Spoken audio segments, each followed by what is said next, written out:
Hey, boys and girls, we're back for another exciting, exhilarating episode of My Tai Happy Hour. I am George. With us, as always, is our great co-host, John Hambone McGuire. Hey, man. What's wrong? You look a little under the weather. I mean, is it over? I don't know. How many times have you died since last time I saw you? 74. Then it might not be over, or this might be just one episode we've been doing since episode 1, and it's never stopped. Harvey? No, that's Adam Bird. Adam Bird, thank you for joining us again tonight. Hey. Right off your, you literally got off stage from, some weird place that was, a dinner theater. We're going to talk about that later. I want to get your experience on that. But we have Adam Bird in the house. Tonight, what are we going to talk about, Hambone? So tonight we're going to talk about DC superhero shows, the resurgence of Stephen King. No. So yeah, you might have died and come back, but now we've died. Since last time you died, over? we no, I don't know if it's over, but we've got new stuff to talk about. That means it's over. Well, you died enough times for whatever we were talking about last time. It's kind of old news now. But it's over. I did it. I broke the time loop. You're gonna have to edit this video for the for Instagram next week. That's for sure. Well, no. Well, what are we talking about, George? I don't know. What are we talking about this week, Ham? Oh wait, do you want me to do it? Well, no. If yes. You're just stuck in this time loop from hell. So, George, what are we talking about this week? This week we're talking about whether Operation Ivy's energy deserves to be in the punk rock canon. We are going to talk about 3, not 1, not 2, but 3 new weird pseudo-goth Academy shows. I'm going to screw this up, but it's Umbrella Academy, Deadly Class, and Doom Patrol. You got it, buddy. And finally, we're going to talk about the strangest shows we've ever been to, strangest venues we've ever been to. Holy crap, it's a new day. Yes, it is. Yes, it is. Hambone, you're no longer dead. I now bless you with living. I'm back, y'all. You're back. Welcome back to the show. Thank you for joining us this week, Adam. Hey. Hambone, do you have a cocktail? I certainly do. And that's not a shot? No, it's not a shot. It's a bowl. So tonight we're going to talk about the Scorpion Bowl. It is February. These are fire drinks. So this is something you can share with your friends instead of shooting it by yourself. So the Scorpion Bowl is a classic tiki cocktail. And the Scorpion Bowl is made with fresh lime juice, 3/4 of an ounce of that, 3/4 of an ounce of OJ, 3/4 of an ounce of brandy, 1 ounce of dark Jamaican rum, a 1/2 ounce of dry gin, a 1/2 ounce of passion fruit syrup, a 1/2 ounce of orgeat. You know how much I love passion fruit syrup. Oh, yeah. It's your jam. You turn it up every time it comes on the radio. Every time. And 8 ounces of crushed ice, so you need a blender for this one. And you want to get a Scorpion Bowl with that little island reservoir in the center of it. So you're going to drop all the ingredients and the ice into a blender. You're going to blend for 5 seconds. You're going to pour it into a tiki bowl. And then on the top in that little reservoir, you're going to add 151. You're going to light that shit on fire. Light it up! Fire! Fire! Fire! Adam, back when you drank, did you like fire drinks? I don't think I ever had one. Never? You never had a volcano? Really? Oh, or anything? wait. I had absinthe a lot. I had a lot of absinthe. You didn't light absinthe on fire. I It's did. like you would light absinthe on fire. I didn't know you could do that. You're a wild man, Adam. That is I don't know crazy. why. My girlfriend at the time lit it on fire, so... Hey, if it's flammable, go do it. I'm not arguing against that. Yeah. So today it's another edition of the Punk Rock Canon. Yes, it is. Last month we had the Refused. We did. This time we're doing Operation Ivy. And why don't you tell the people at home, did the Refused go into the canon? The Refused I'm did, actually curious about that the right Refused now. did, and it was actually very tight. I thought they might not. How could it be tight? It was very tight. People were really, you know what? I think it was the hipster aspect threw a lot of traditional punk rockers for a loop, and they weren't really into the Refused. That one was closer than I thought it was going to be. Me too. I'm shocked. It was going to be a slam dunk. This one's another one that could go either way. I'm not sure how it's going to work. We brought Adam Bird here today. We had you last time for our Rancid Outcome the Wolves one. That one was a slam dunk. I was here for that one. Yes, you were. So I figured what a better person to bring in here to do Op Ivy. Yeah, double Tim duty. Yeah, exactly. You're like the Tim Armstrong aficionado / historian. Things I never thought I'd be called in my life. Seriously, when you're like, I'm going to do a podcast one day. I'm just going to be called on to talk about Tim Armstrong. Cool. You're the Tim expert. Tim. Wow. Yes. And wrestling. Tim and wrestling. And this applies applies to all Tims. All Tims. So if you are doing a Tim Allen podcast, give me a call. or Tim Curry or Yeah. anything like that, you would be the first one we call. So for anyone who's been in a hole for most of the last 30 years of punk rock, Operation Ivy is the precursor to Rancid. They formed in Berkeley in 1987 and included Jesse Michaels on vocals, Tim Armstrong, then called Lint, on guitar and also backup vocals, Matt Freeman on bass, and Dave Mello on drums. They came out. They lasted only 2 years, Hambone. I'll tell 2 you what, years. though, those drums weren't mellow. Oh. Keep going. Yeah. Keep going. Yeah. Yeah. I'll just tell you what. You can be like our Andy and just come up with real like the one-liners that I don't do, because all I do is mean jokes to Hambone. Yeah. That's all you. The band lasted 2 years before they imploded. They released only two releases. One was the Hectic EP and then the Energy album. Energy came out in 1999. This is the 20th anniversary of. Wow, I felt old for a second. 20th anniversay of Energy. Today's a big day for anniversaries. Today's also the 30th anniversary of Bill and Ted's Excellent Adventure. Ooh. Party on, dudes. Yeah, I haven't seen that since like back in the day. I probably should revisit I watch it incessantly. So they released two albums. I think it's fair to include Hectic and Energy together. Since Hectic came out in 1988, it's an EP. They were both re-released soon after as like the discography. So I think it's kind of okay to just throw them in there. What do you think, Hambone? I think that's fair. I mean, most people I know who bought that record got it as the discography. They got it all in one. I actually didn't even know it was separate until this. No, I didn't either, really. Yeah. Until Epitaph re-released them a couple years back as two separate albums. I really didn't know either. That's a cash grab. So the band broke up, much like the Refused, broke up 2 months after their album came out. So what happened? They toured New Brunswick, and that was the end of it for them you too? See, I can't really find much on why they broke up. They just seem to be kind of disinterested. It's also interesting to me that they never got back together, because I'm sure at this point Riot Fest has backed the money truck up. I assume so, but I also think like, Rancid probably still continues to make money. I don't know how that works. I don't know. Because Rancid could play Riot Fest without them having to back up the Op Ivy. It's Jesse Michaels, I think, is the one that's a little bit difficult. Allergic to money. I think he's just an artist. Allergic to money. It's an allergy. It's a real thing. Google it. And so I was going to say, I have that. What's funny was their second to last show was also Green Day's first show. Really? Yes. And they, they broke up, and that was the end of the day for Op Ivy. A few years later, or a month, maybe a year later or so, they it was a few years later, they formed Rancid. Tim and Matt. Maybe it was the formation of Green Day, the Antichrist of punk rock, is what killed Op Ivy. Hot take bird over We here. might have to bring him back for the Dookie versus American Idiot episode. I'd love to come talk Green Day. I'm a big Green Day fan, but I also You sound like it. kind of hate them at the same time. Yeah. So a big thing about Op Ivy, Hambone, is that they kind of they pretty much created the ska punk sound, what we know today as ska punk. They played like a streetcore ska punk style, no horns, just upstrokes. It's kind of hard to even think of them as ska in this day of like Less Than Jakes and Real Big Fishes and bands that really took on the more punk rock reggae sound.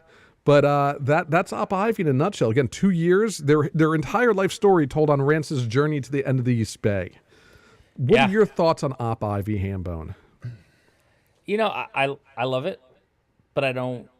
I love it. I love the idea of it, but I don't know it to the point where, like, I had the record, listened to the record a lot, but I couldn't actually, other than like 3 songs, pick out anything from Operation Ivy. I couldn't. Hoboken, New Jersey, Sound System. 2. Knowledge. Those are 3 songs. You nailed them all right there. And to me, that doesn't make them worthy of the canon because they got 3 good songs. I think that first of all, you stopped me at 3 good songs. I think on purpose. I mean, they have quite a few good songs. Yes, a lot of them tend to run into one another. It becomes like one long song. But still, like the amount of bands they influence, from Suicide Machines to Goldfinger to the Interrupters, more modern. There are so many bands that would not have really played more of a punk rock ska sound. It would have all been like Madness and Specials. agree with you to a point because they made it somewhat accessible, but I counteract that with The Clash. Like any of those bands would have kind of gotten there in the same way because The Clash did it first. It's not that Operation Ivy invented the punk rock ska sound. The Clash were doing that in like 78, 79. Easy peasy.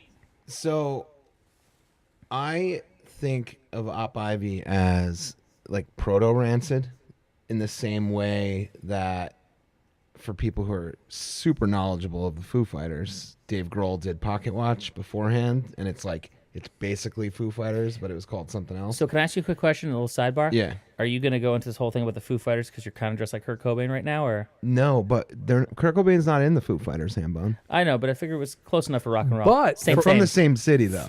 Same. From what I know, the songs that became, a lot of the songs that became the first Foo Fighters album was really just Chris Novoselic and Dave Grohl fucking around trying to make new Nirvana songs. So, you know. That's a whole other tangent if you want to go down it. No, considering Yeah, I all hate right, the but- Foo Fighters. But we are talking about Op Ivy. Right.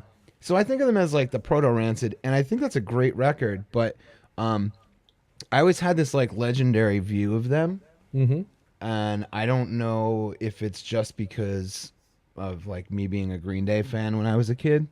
I remember when Green Day, I think on their first record, they had Knowledge on it, right? Yes. I Yes. It could be the first or Slappy second Hours. one. Yeah. Yeah, whatever. So anyway, Knowledge is on it, and on the back, I remember looking at the CD, and I didn't understand like lingo or anything. I was like 8 or something, you know, and it says like Knowledge courtesy of Op Ivy, and they didn't put the band name. It says Op Ivy. I'm a kid. I don't understand. Like,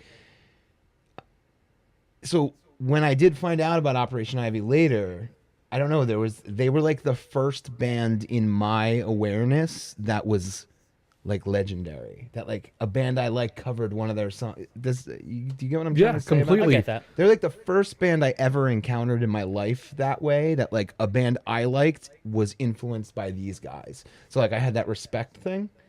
Right. And then we encountered tons of bands that way. That's how we kind of end up finding out about bands. Long story short, Op Ivy's kind of like a special place in my heart for that reason, because that's the first one I ever noticed that with. But I don't particularly like them that much. I also hate that cover of Knowledge by Green Day, mostly because they slowed it down heavily.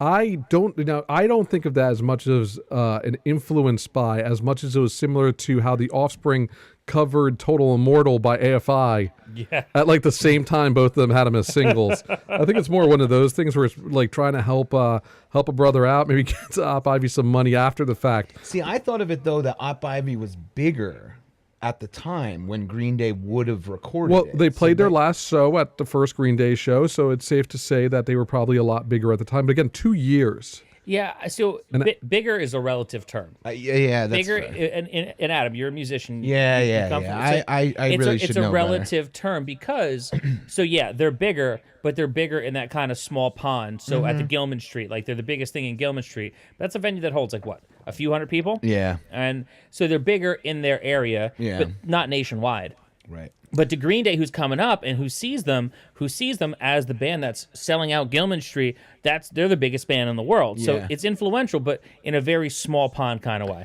Crazy. I completely agree.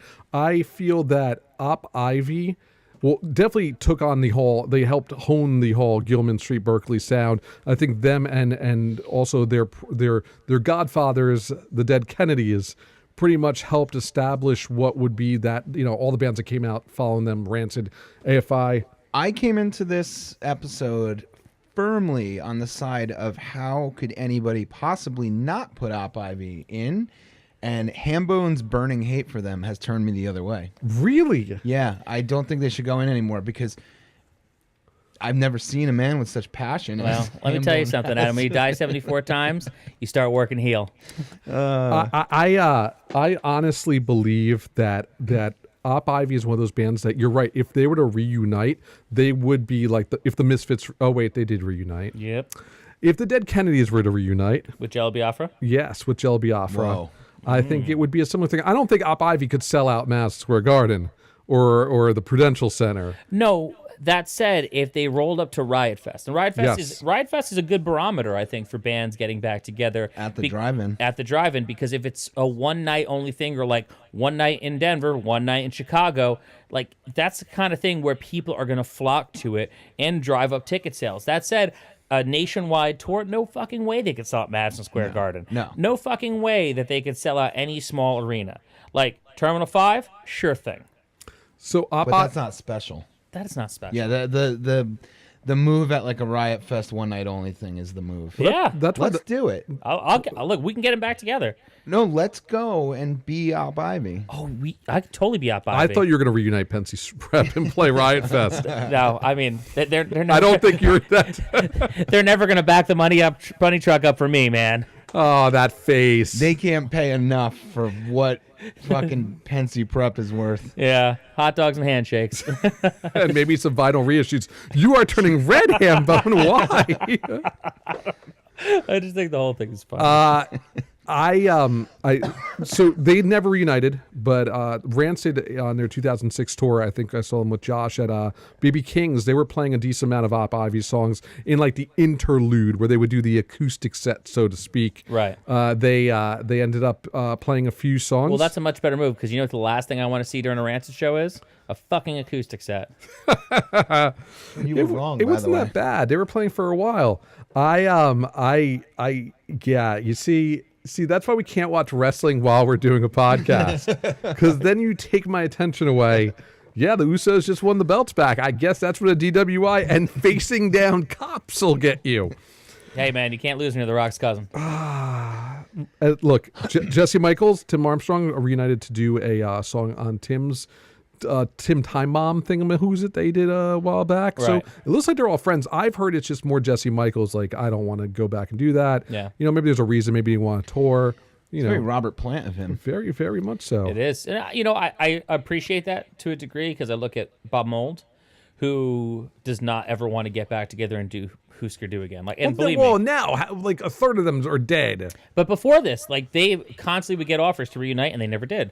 And I think that there is something to be said about an artist who actually stays in some capacity for some bands retired and kind of goes off and does their own thing. So, it's cool. I think it's always better, and I hope my saying that doesn't come back to haunt me someday. But I appreciate when the Descendants got back together again. And now they're like the version of all anybody wants to see.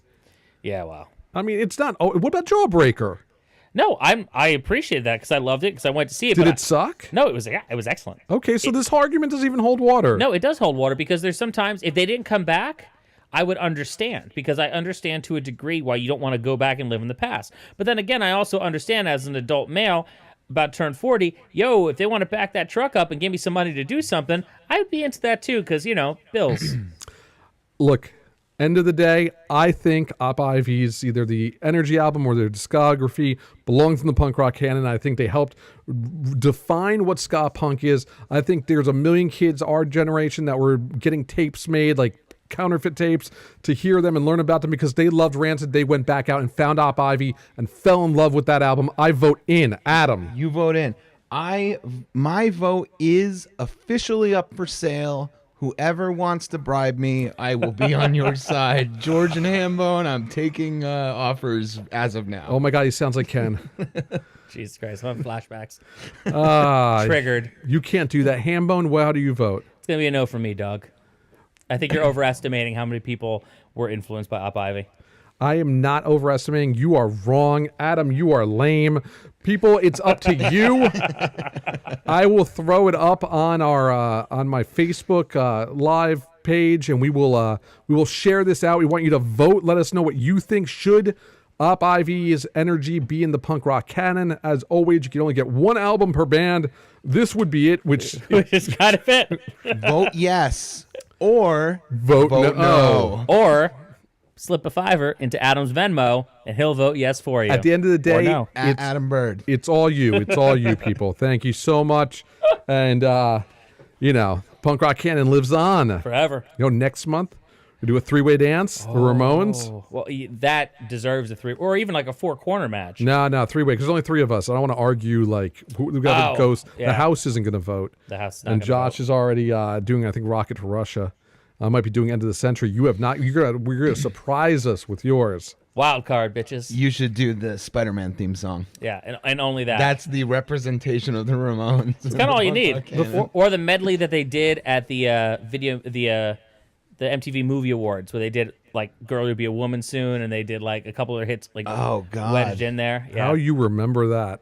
I'm recalling it now that you said it, but I would never remember it otherwise. The funny thing about the Ramones is, and we probably should save all this for next month. My favorite Ramones song is off one of their worst albums, Which one? Pet Cemetery on Brain Drain. Yeah. I mean, Do you think the Ramones deserve to be in the punk rock canon? a song of what's an album. We're doing albums, not the band. The band, yes, they're in the Rock and Roll Hall of Fame. They deserve to be in there. They deserve to be. This is more about an album deserving to be in the Yeah. punk rock canon. But do you really believe that? Yeah, I do. I think they changed, and they were influential enough, and I think they also influenced a lot of the bands that went on to be hugely influential, like The Clash and the Sex. Why are you laughing at me?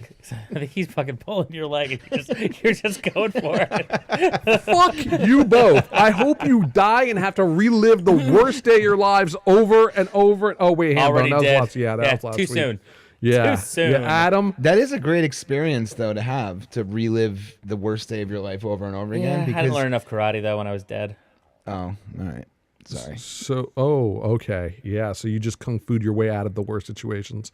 I get it. It would have went a lot better for me. For me, I just would not have gone to that Soul Brain show. Oh, Soul Brains. Although that's a whole other story for a whole another day. So the next thing I want to talk about today is all right. We got to talk here because I don't know how to say it without just saying it. I watched 2 DC TV shows in the last 2 days. what? And one of them is one of the best superhero television shows I've ever seen in my entire life. Do you need me to get the baby thermometer? Are you having a fever? I'm Okay? going to say that this is largely because, and I don't have no proof because I know nothing about DC Comics other than it sucks, but Doom Patrol has to be. Doom Patrol cannot be canon. Like, it has to be Vertigo or some shit like that. It was. At a time, it was Vertigo. Okay. Now, Doom Patrol's been around since 1963. Oh. It was main universe. Then it got moved over to Vertigo. Grant Morrison did a few excellent storylines, including The Painting That Ate Paris. And I highly recommend you check that out. And I want to say it was like 1989. And then it kind of bounces back and I forth. know nothing about Doom Patrol. I hate DC Comics except for maybe some Vertigo titles. But let's get this segment clear. We are going to talk about Umbrella Academy on Netflix, which just dropped on Friday, and that is a DC title written by Gerard Way, or drawn by, or written by, created by. Yeah, created by and written by Gabriel Ba was the artist. Yeah, and we're going to talk about Doom Patrol. And we're going to talk about Deadly Class. We're going to talk about 3 TV shows that all fall into the pseudo emo goth ensemble in a school, not X-Men storylines. Does that sound about right? Yeah, it tracks. Yeah, and I'm sorry, you tried to argue that Deadly Class didn't belong in this. I watched the first 2 episodes. It so belongs in this. It's very different though. They're all different. No, Doom well- Patrol's nothing like they're older people. It's different. No, I feel Deadly Class and Umbrella Academy are both like academies. Just one is, first of all, fuck you. If you're gonna argue me right now that because they're assassins, shut up. You didn't vote for Ivy. If you're gonna argue me that Deadly Class doesn't belong in this because they're not supers, you're wrong. Because I call bullshit. Because what powers does Batman have? Oh, you just brought a knife to a gunfight, son. Just sit back. No, go ahead. Answer me. So it doesn't belong in this because Doom Patrol and Umbrella Academy are both stories about an older gentleman who brings people under his wing to create a family-style environment where these people have powers. They are complete misfits from society, and they are sheltered and hidden away from the world. Now, Deadly Class are people who are hidden away. Middle-aged Mr. Miyagi bringing people together to become assassins. He's a fucking headmaster. And they're assassins. They're not superpowered. They are assassins who are going to go to the highest bidder. They are not fighting on the side of good. Wildly different premise. I disagree 100%. First of all, let's talk Umbrella Academy. Umbrella Academy has some of the worst acting I've seen in it ever. That was so hard to get through. And I was just like, this story is so weird and so good that if I could just get someone that could act on this show, I would be many episodes happy. you get through? The first two. Okay. I gave the first two for everything except for Doom Patrol because it's not like the first two aren't out yet. Yeah. So the Doom Patrol, for those listening at home, the Doom Patrol initially appeared in the DC Titans series that is on the DC app, and that was their first appearance. Since their first appearance, they have replaced one of the main characters who plays Dr. Niles Calder, who is the father figure of the Doom Patrol. I couldn't tell you the name of the actor who was in the Titans version. This version is Timothy Dalton of James Bond fame, and he plays the new Dr. Niles Calder. Wait, so the Doom Patrol on Hulu? First of all, you jumped around. We're talking about Umbrella Academy. Let's talk in sequence at least. We're getting there. Okay. We're getting there. So get there. I was saying the Doom Patrol only has one actual episode out, but they did premiere on the Titans, so I'm setting the premise up for that. Oh, really? Yeah. And so the Umbrella Academy dropped on Friday, and it dropped all 10 episodes at once. I watched, obviously, the entire series in like a day because moi. And I thought it was fantastic. I mean, the acting is a little tough at times. That said, the story is so good that you should just keep fighting your way through that second episode. It really does pick up on the third and kind of goes home. Look, I'm going to keep watching it. Umbrella Academy I love because it is so fucking weird. For those that don't know, it's a story about a handful, I don't know, 6 or 7 kids that are born by mothers that weren't pregnant. They just fucking hatch out of their vaginas. And they all but one has superpowers. And they're all adopted by this eccentric, weird old man and raised by a dog that talks and a robot mom. Like, the premise is insane. And in the main storyline is that the old man dies, and this isn't a spoiler, it's basically the whole first episode. Yeah. He dies, and they all have to come back for his funeral or to figure out what the hell he left them. They all come back. And it is very weird, and I love weird. I thought it was a different take on the whole, that X-Men type storyline. People have superpowers.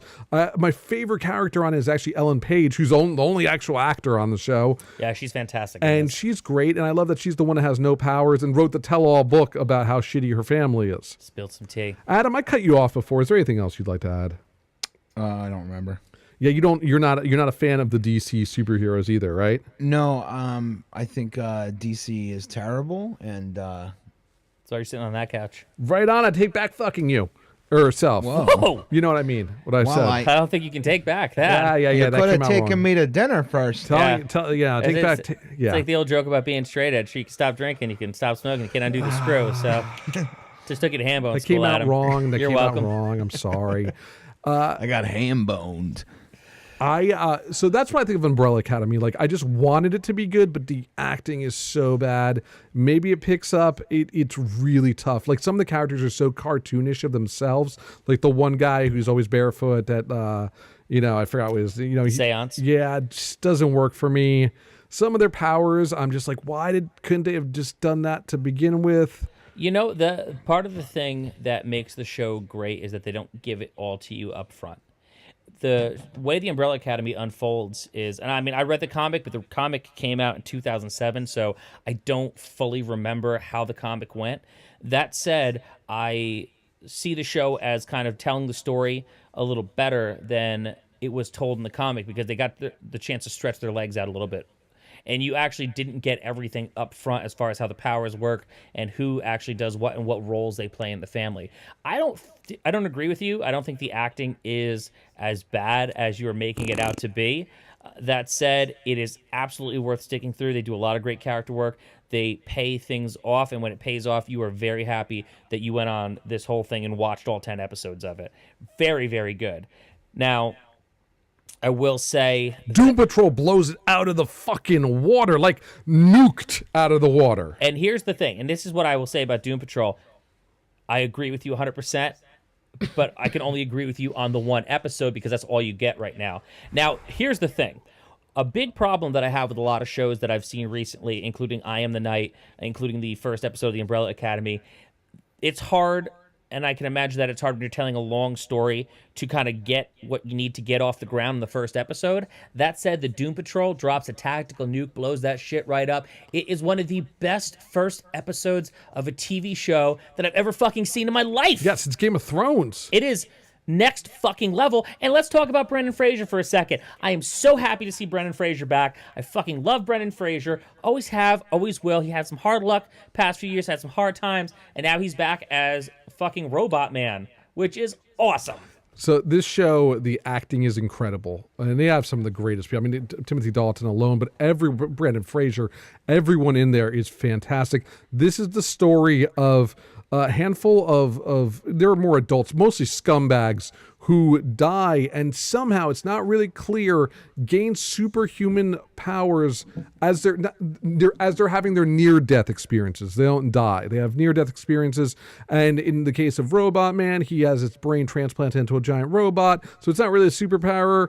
We were just talking about that. Then there is the woman who.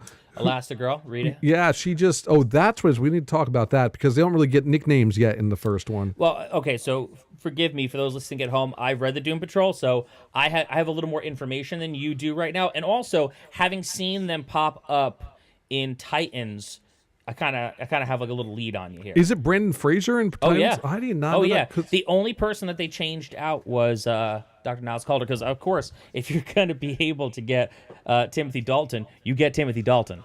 Now there's a the race car, the Robot Man's a race car driver who is just a horrible human being. The Elastigirl is just this racist, miserable actress who falls into the sludge and gets intercepted by some weird alien space glob, and then she turns into what looks like jelly. Clayface, and then there's just a bunch of great characters, but here it's the acting takes on a weird premise and makes it so much better, and the way they release the information's great.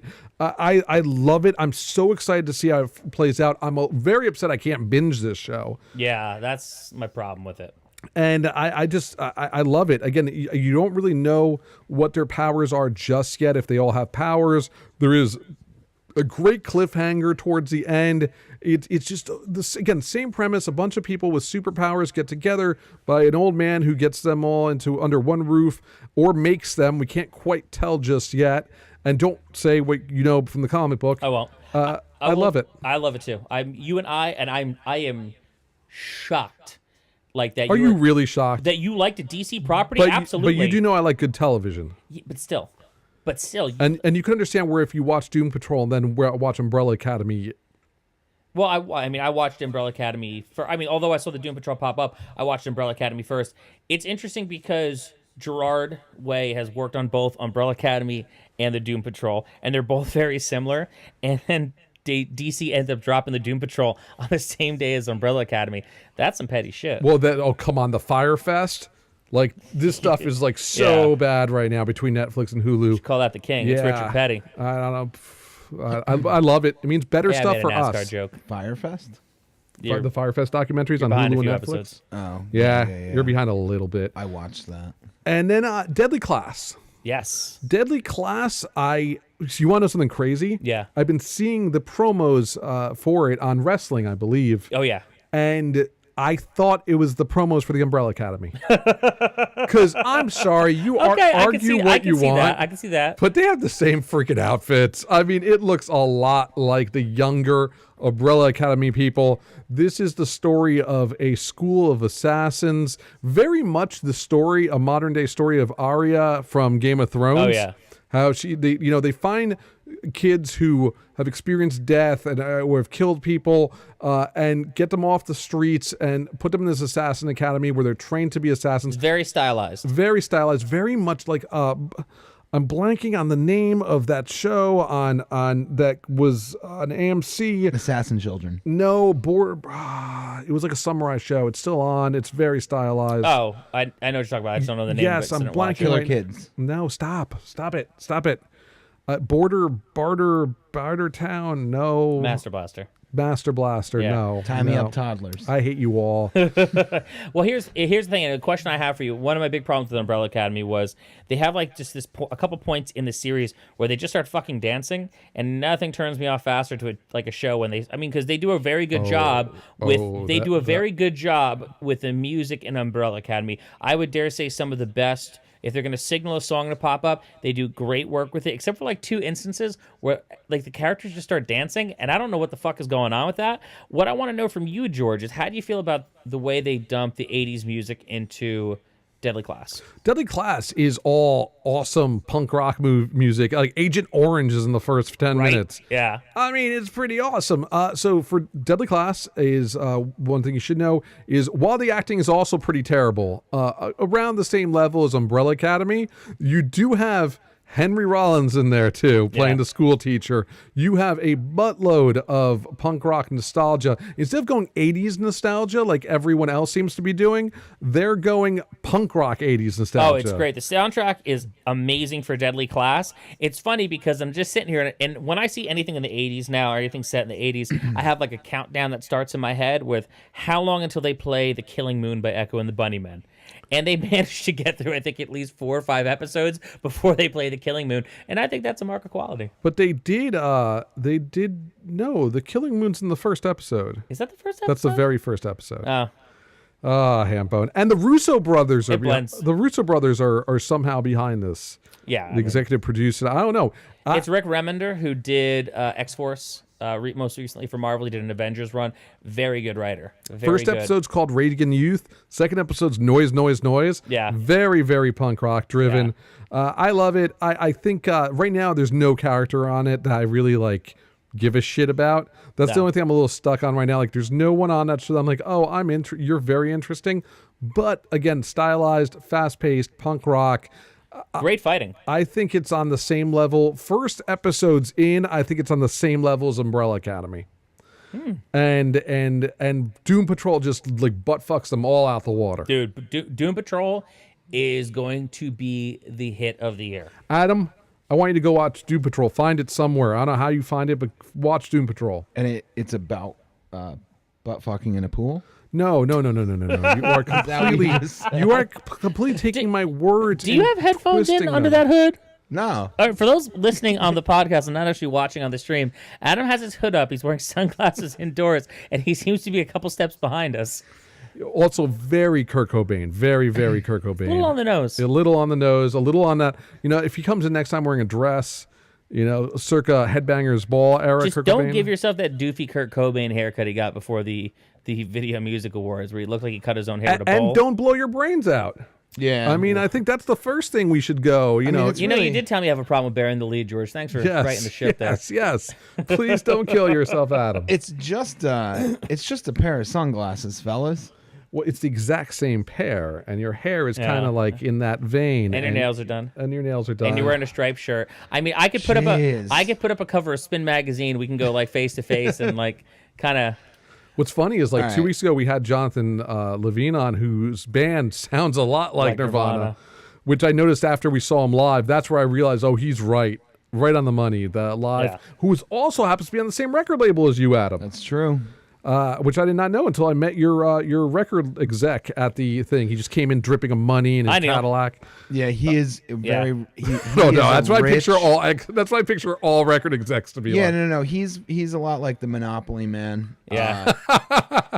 He's Got the handlebar mustache. He's got a cute little dog. right. Which is why he's actually gathering all you middle-aged men together with superpowers to create his own Doom Patrol / Umbrella Holy Academy, shit. Neil starts his own Doom Patrol. Grunge Academy. Whoa. Yeah, I'm calling it right here. I'm calling it right here, right now. Adam, not a DC fan. No, not really. But yeah, I like DC. I like The Watchmen. I like Batman. That's about it. Though. That's the. I'm an Image guy. Sandman and Preacher. That's about all. That wrap them in there too, and I'm happy. I'm an Image man. Where's Why the Last Man? Was that Image? That's Image. Yeah. No, I'm sorry. No, it's Vertigo. Vertigo. Oh, Yeah. I'm a Vertigo man. Yeah, Vertigo will do it, but I will not see when Vertigo was hot. DC didn't even acknowledge it. No, they were, and in fact, there's certain characters like Swamp Thing and John Constantine that kind of got swept under the rug and sent to Vertigo. And when DC would put out their books of, here's an encyclopedia, every single hero and villain that was out in the DC universe, They'd leave him out. they just kind of pushed them to the side. They didn't count them. Sandman too. That's really nice of them. And the other thing I don't like about DC is their name. DC, terrible. Dad's Comics. But like, in all seriousness, Why the Last Man? I can't wait for that movie. Well, they've been working on that. It needs to be a show. We can't Yeah. do a movie. What are I they mean, doing? especially with seeing Umbrella Academy and how it unfolds in 10 episodes, it couldn't. Initially, there was talk of them making a movie of it. I think a comic property lends itself to a 10-part series. I agree. And did you know that Ampersand is going to be CGI in it? Really? How terrible is that? Couldn't they have trained a monkey? I don't know. Yeah, like, of But course I don't know it what could've. costs more. Or just maybe this animal rights and stuff like that. I think we should get rid of all I'm rights. excited for Watchmen. Are you excited for Watchmen? Well, look at you, hot take, McGee. I'm joking. I really don't think that. Are you excited for Watchmen? Are you choking into my microphone? No. You're not excited for Watchmen at all? No, I'm not. Oh, wow. Because Alan Moore isn't involved, and he. Alan Moore was involved in the other one. I loved Watchmen, the movie. Yeah, but it was a very faithful reconstruction of the book. Minus the giant squid creature. Right. Well. Well, I mean, thank God. Yeah, but with the I don't like. I think we talked about this one of the other times I was. Did on, we? But I think we touched on the fact We that touched it. I really don't like the fact that they're taking this property, to use the jargon, and doing it without him. I just don't like it. But you're never going to get it. You're never gonna get him from hell. I So thought it was a don't do great it. movie. Listen, we just had a Why? conversation. Why do we have Hold on, to have hold on. Alan Moore? Wait, the very same reason why 30 minutes ago we discussed how cool it is when a band literally just never reunites. Because if you can't get all the magic in the same spot, why do it? Why dust out the corpse and dust off the tux that it was buried in and dance it out in front of everybody? I just think that's like saying you have to have Stan Lee to do a Captain America movie. No, but there are levels of, of appropriateness for different properties, of course. But with Watchmen in particular, it's so Alan Moore that I just am like, it would be like, let's do Saga without Brian K. Vaughan's involvement. Like, I don't know. I mean, I get what I'm not saying. here or there. I just want it to be good. I think people who are huge fans can do it right. I think so too. And I'm maybe I'm totally wrong. I'm just telling you what I honestly think. don't think you need a Watchmen TV series this soon after the movie came out. I think it's still it not. came out in 2008? And I thought it was great. Yeah. Yeah, but it's actually I think a prime time to do it for all the neckbeards that are live and die by that story. Same reason why they trotted a new Joker out. It was because all the kids that Neckbeards. all the neckbeards that sit at home and pretend they're Heath Ledger in Check it front of out. the mirror. Check it out. Shave my neck. You did? Shave my neck beard today. Yeah. Proud of you. Yeah, no neck beard. Very nice line. Very nice. Very nice Thank you, contour. What do Celeste. you have a little tool that you? No. Because I have a little tool to kind of get the lines Oh, right. I go and get my beard done. Oh yeah, you're I get fancy done. man. Fancy. One day I hope to be rich enough that I can go every week to just have my hair and beard done. There you go. You didn't That would wanna be it. go. Have them come to you Oh. while you read the paper. I haven't read a Wow. paper since I worked for the Montclair Times. That was like 25 years ago, 20 years ago, 15 years ago. I don't know how long. Could be triggering. So last segment of the night, I wanted to talk a little bit about, we've done our worst shows we ever been to. I went and looked it up. Episode 55, we did the worst shows we ever been to. Tonight I want to talk about the strangest venues we've ever been to or played at in your cases. You made me think about this yesterday, Adam, when you said you were playing Peter, Paul, and Mary's. What's the name of the place? Peter, Paul, and Mary's. No, what's the place in New John Hope? and Peters. John and In Peters. New Hope. Owned by Dean Ween. Really? Yeah. Wow. Or Gene Ween. I never know which one I'm talking about. Are they interchangeable? In my brain, they are because I'm just not a knowledgeable Ween person. But I've seen You them don't, once. you don't know enough about your ween? I don't. I've seen Ween once or twice, and it was more than enough to ever see them again. Yeah, I bet. But people in Philly love Ween. They Love love cool. Ween and Dead Milkman. Huge, Yeah. huge. So that was one of the strangest shows I've ever seen, and one of the strangest venues ever. Is I saw Electric Frankenstein and the Young Werewolves in that place, John and Peters. Yeah. I did not realize. So have you ever been there before, Hambone? I don't think I have. It is a place where there is a restaurant in the front and there is a stage in the back that is surrounded. The stage is enclosed almost by this barricade of tables, and you have to eat to sit and enjoy the show. It's dinner theater.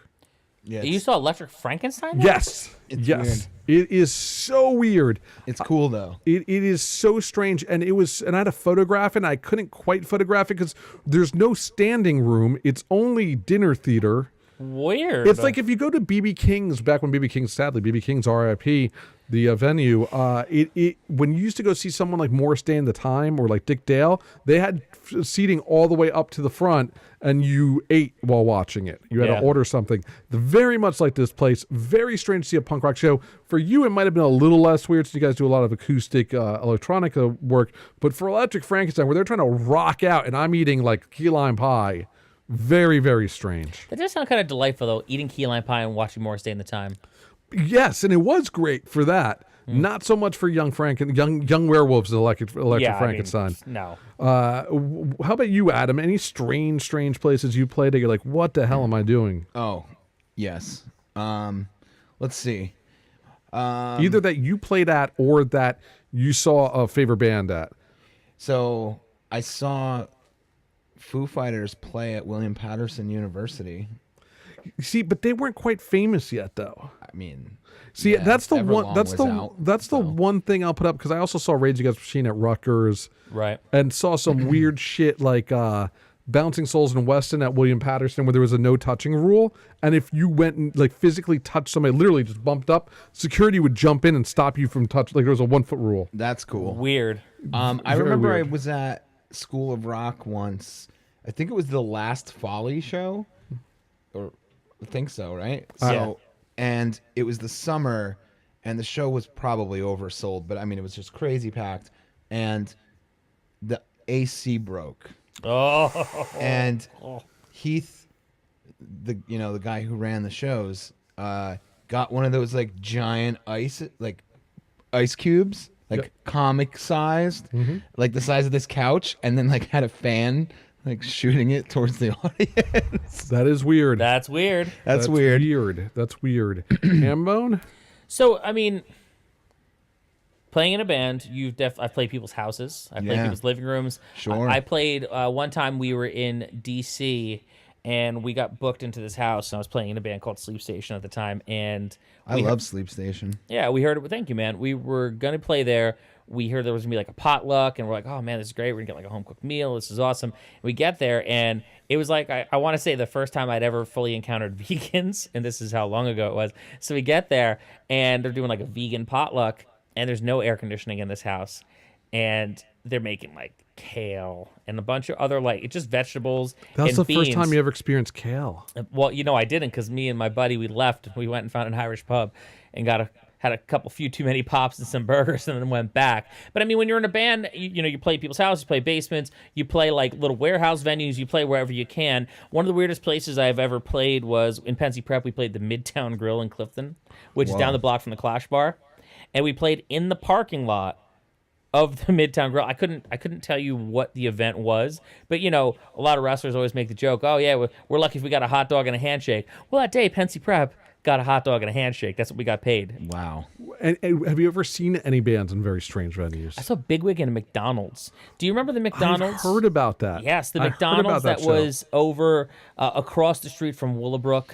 There's a Starbucks in there now. It used to be where Service Merchandise was. Yes. In that one little plaza of the mall. So they started putting on shows there because one of the kids was the manager of the McDonald's. And the way they had it worked That's out was, amazing. so I forget what other, it was Bigwig, it was My Favorite Citizen, and I forget what other bands played that night. There was only one other band. The manager of the McDonald's was like, all right, so we can do shows here, because the McDonald's wasn't making a ton of money. Because for those watching and those listening, where we live, where the show went on, there's a mall, there's all these restaurants, there's other fast food places, and it was kind of tucked in the dirt mall. So It was definitely the dirt mall. it was the dirt mall. Until Borders came. Well, they had a Service Merchandise there, so you Yeah. know. So what they did, the manager of the place did was, you could go to the show, and the bands would play. They would move the tables out that could be moved, and that's where the bands would set up. And what you paid to get in, I think it was like a few bucks went to the bands, but like $4 of the dollars got you a coupon so you could get a meal at McDonald's. So when you went in there, I got a Big Mac meal for like $4 or $5, and then there was a couple a couple extra dollars that went to the band. So everyone in the place is eating McDonald's and watching Bigwig. You see, I saw a lot of weird shows, like bands that played. I think Big Week. I think I saw them at they had the Wayne Roller Rink. Yes, But those were punk. Oh, yeah, but Skaters World. Skaters World. But those were punk rock. but McDonald's venues. definitely wasn't a punk rock band. No. I agree with you there. So quick. Oh, go ahead, Adam. I just gonna say I saw Thursday and The Purpose in a garage in Westwood, Westwood. yeah. And I remember watching that show and standing there and being whatever, like 15, and like not even getting really what was going on, but like Oh yeah. thinking to myself, this is absolutely insane. Yeah. And the thing is, I've said that, like, again, No one is in control right now. Yeah. a lot of the basement shows we used to go to, I saw Right. obviously Battles and Souls and Handy Street, Sick of It All and like Handy Street. Those were kind of insane because of the level of band playing in a basement, but I kind of still feel those were rite of passage shows. Yes. Unlike Electric Frankenstein, once again playing the men's section of Bloomingdale's, which I think falls into the McDonald's category. So we also had my friend Kelly was running a skate park in Clifton. Clifton has like a little skate park, right? And for some reason, they were like, we should get bands to play here. So we got My Chemical Romance because we're all kids, we're all friends at the time, and like this is before they were like the colossal band that they became, and. She was like, all right, so I'm going to put on the show. The bands are going to play here. And she's like, so what do I need? And I'm like, well, you need a PA. And she's like, well, what else? And I'm like, well, is there power there? And we realized there's no power. So they got like generators and like gas powered generators. So you have like the gas powered like generators to power the band. So you have like the band playing, you got the sound of the generators, you got kids skateboarding. It was pretty weird. It was pretty cool. But still a normal punk rock thing. You buried the lead again. I saw Electric Frankenstein in the men's section of Bloomingdale's. Well, that's the first time you've mentioned it in this episode. No, I just said it, and you just now, like 2 seconds ago. I didn't hear you say that. I just said no, it you didn't. right before you told No, the you story. didn't say You that. didn't. You said No. you mentioned the other place that you saw them play. You're That was weird. crazy. No, I said we it. both are telling you. We're you telling did you, not yeah. say I it. will replay this after this episode. You're nuts. I literally said 3 minutes ago, I'm like, I saw Electric Frankenstein in the men's section of Bloomingdale's. This is the first time you're bringing that up in this You're- episode. No, it really is. I hate you both right now, and you're both fucking with me. No, we're and I not. cannot right now with these two. In your hood of Wayne, New Jersey, at the Yes. Willowbrook Mall, recently, like in the last 5 years, That's crazy. selling their own line of clothing that they were making for Bloomingdale's. So What? what is their line of clothing like? Was it like It was just, it was very like Ed Hardy-ish, but not. It were actually normal shirts Right. that were too soft for me because you'd see my nipples. yeah. Like my giant nipples would not work in these. Like I don't do well with soft shirts. Yeah, it's like it's cold You know all what the time. I mean? They're like little Jimmy Dean sausages poking through the soft fabric. This show has gone off the rails. Shit snacks. These two are fucking with me. Or is it more like Tootsie Roll size? I am in an asshole sandwich right now, and I can't get out. Or one other option. Oh, what is it? Is it that they're long like spaghettis? Like long. Like ziti? No, more Like spaghetti. angel hair. Like really. Yeah, like angel hair. Like when you say big, are they big this way?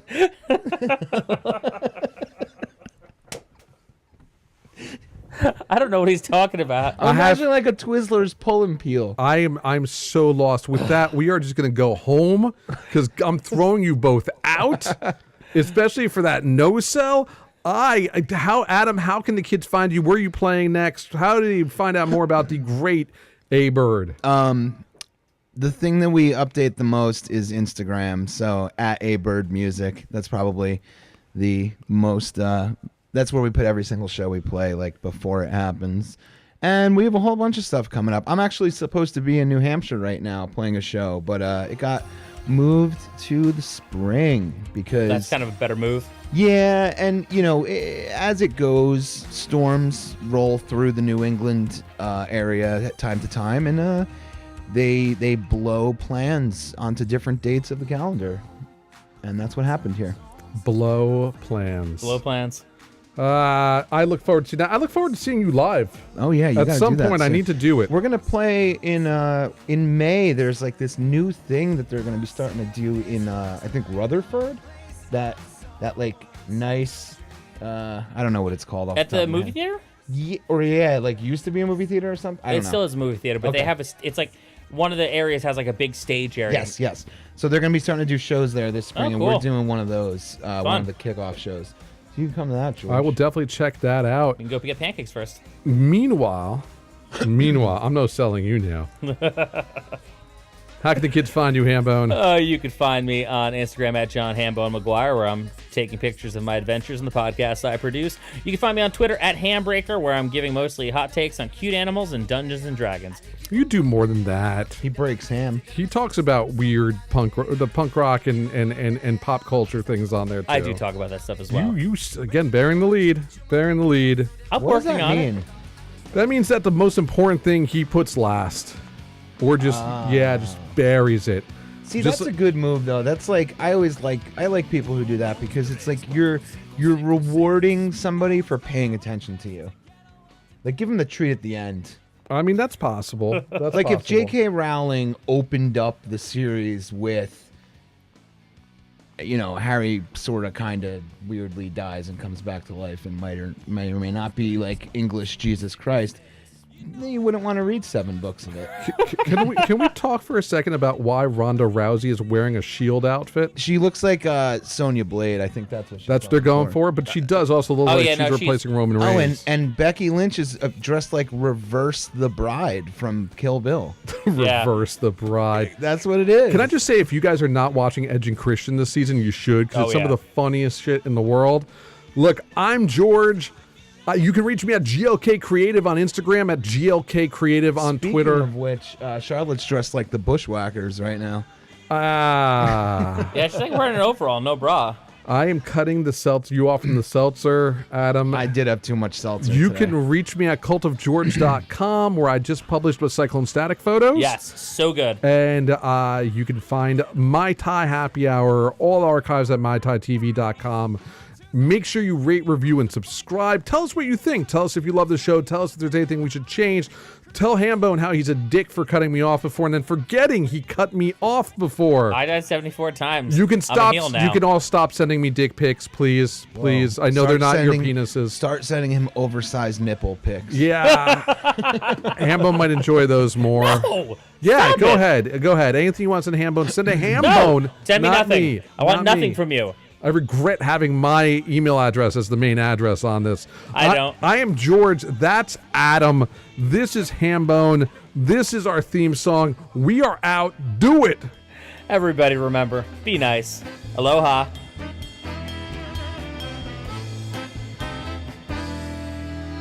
Перебиты, поломаны крылья, серой болью всю душу свело.